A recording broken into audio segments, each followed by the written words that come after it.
Halo teman-teman semua, perkenalkan nama aku Afifah Aflahatunisa dengan NIM 2024071154. Nah, di sini aku akan membahas tentang mata kuliah Property Leadership, yang dimana kita khususnya membahas tentang bagaimana Rasulullah Shallallahu Alaihi Wasallam itu memimpin dalam ruang lingkup keluarga dan juga memimpin dalam ruang lingkup politik, ya. Oke, yang pertama kita bisa bahas kepemimpinan Rasulullah Shallallahu Alaihi Wasallam dalam keluarga. Yang kita tahu, beliau itu adalah suami, ayah, dan kakek yang penuh kasih sayang.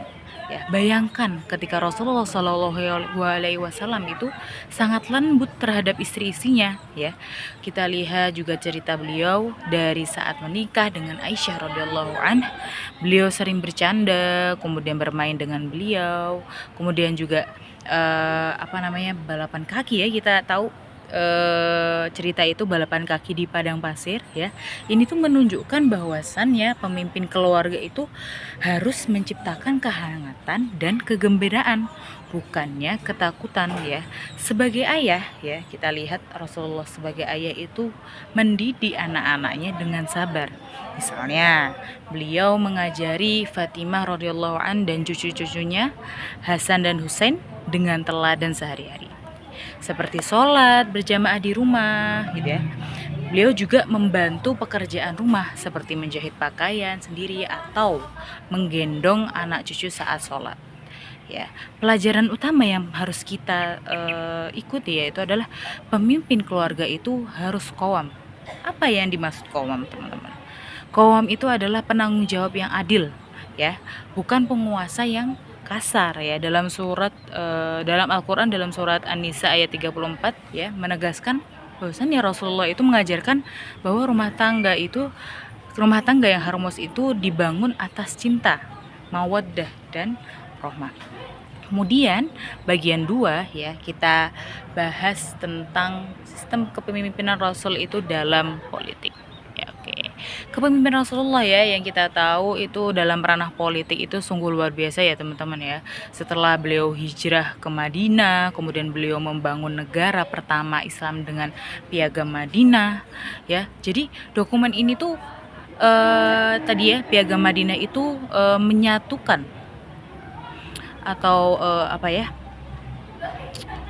menyatukan muslim ya, bahasanya muslim, Yahudi, suku-suku lain dan seluruhnya itu menjadi satu umat yang damai. Nah, beliau ini memimpin dengan musyawarah ya. Contohnya ya, dalam kisah perang Uhud ya, Rasulullah Shallallahu Alaihi Wasallam itu mendengarkan pemuda-pemuda yang ingin bertempur, meski akhirnya ada pelajaran yang berharga ya. Ini menunjukkan pemimpin politik itu harus apa, teman-teman? Yaitu adalah bijaksana, mendengarkan rakyat dan belajar dari kesalahan.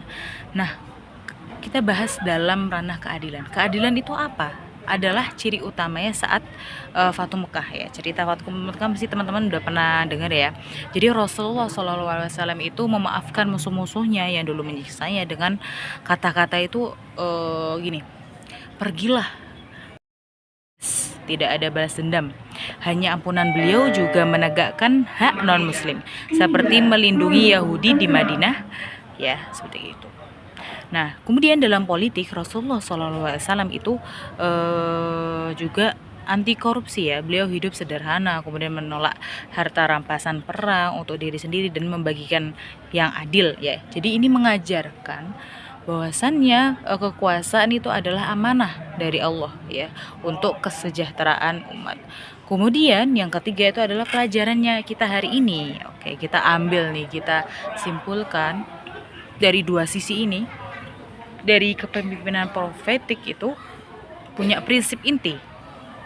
Jadi yang pertama ikhlas, adil, dan rahmah. Nah, kemudian di keluarga terapkan dengan mendengarkan pasangan dan anak ya. Di politik atau organisasi, mungkin di kampus itu juga kita bisa menerapkan musyawarah dan keadilan ya. Coba kita bayangin teman-teman ya, pada saat ini kita terapkan ya dalam kehidupan sehari-hari, keluarga yang bahagia, masyarakat yang damai ya. Seperti Rasulullah SAW bersabda, setiap kalian adalah pemimpin dan setiap pemimpin akan diminta pertanggungjawaban atas yang dipimpinnya. Mari jadikan sirah Rasul itu sebagai panduan kita sebagai mahasiswa, kemudian juga kita sebagai calon pemimpin. Sekian dari saya. Terima kasih dan mohon maaf. Wassalamualaikum warahmatullahi wabarakatuh.